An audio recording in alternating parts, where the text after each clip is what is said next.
उस रात सिया को नींद नहीं आई। कमला की बातों ने उसके दिल में सवाल छोड़ दिया था। आखिर वो औरत गुफा की रखवाली क्यों कर रही थी और अर्जुन की मौत के पीछे कौन था? सच में जिन या कोई इंसान? दीदी, पिताजी ने मना किया था ना, अब क्यों जा रही हो वहां? कभी कभी डर को देखने जाना जरूरी होता है मीरा।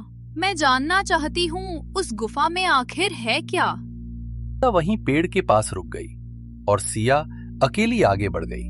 उस बाग के भीतर जहां हर पत्ता जैसे उसकी चाल गिन रहा था।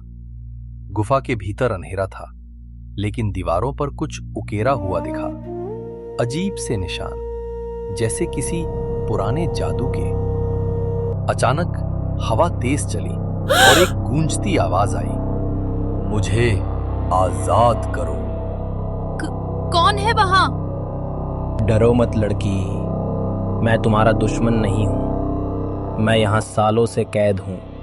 मुझे बाहर निकालो और मैं तुम्हारे गांव को मुक्ति दूंगा। सिया धीरे धीरे आगे बढ़ी। गुफा के बीचों बीच एक पत्थर का गोल दायरा था, जिसके भीतर धुएं सा धुंधलका घूम रहा था। वहीं से वो आवाज आ रही थी, कई साल पहले मैं इस बाग का रक्षक था। ये जगह जादुई थी, हर फूल में जीवन था। लेकिन एक औरत, कमला, लालच में अंधी हो गई। वो चाहती थी इस बाग की ताकत अपने लिए। उसने मुझसे छल किया और एक मंत्र से मुझे इस गुफा में कैद कर दिया। अब मैं बस यही चाहता हूं, मुक्ति। अगर मैं तुम्हें आजाद कर दूं, तो क्या मेरा गांव सुरक्षित रहेगा? मैं किसी को नुकसान नहीं पहुंचाऊंगा। मुझे बस आजादी चाहिए। सिया की आंखों में डर नहीं, भरोसा था। उसने मशाल जमीन पर रखी और गुफा के एक कोने में चमकता हुआ लाल फल देखा। रुक जा लड़की, उस फल को मत छूना। सिया मुड़ी। कमला गुफा के मुहाने पर खड़ी थी। उसकी आंखें लाल थीं और हाथ में एक ताबीज। तुमने इस जिन्न को क्यों कैद किया? उसने तुम्हारा क्या बिगाड़ा था? उसने मुझे अमरता देने से मना किया था। अब ये बाग, ये गुफा, सब मेरी है। कमला ने ताबीज हवा में उठाया, लेकिन तभी सिया ने वो लाल फल उठा लिया।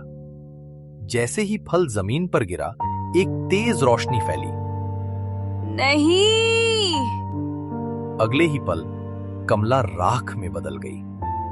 जहां फल गिरा था, वहां अब एक लाल तोता बैठा था, जो धीरे से बोला, बहादुर लड़की, तुमने लालच पर हिम्मत को चुना। अब सच्चाई का द्वार खुल चुका है। गुफा की दीवारें चमक उठीं।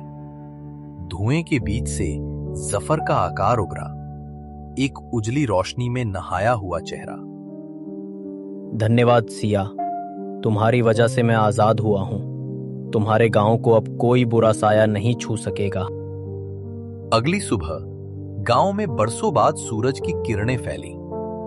बाग फिर से हरा भरा हो गया। लोगों ने डरना छोड़ दिया और सिया वो बलियाना की रक्षक कहलाने लगी। नभी कभी डर सिर्फ अंधकार नहीं होता, वो एक परछाई होती है, जिसे हटाने के लिए चाहिए सच्चाई और हिम्मत।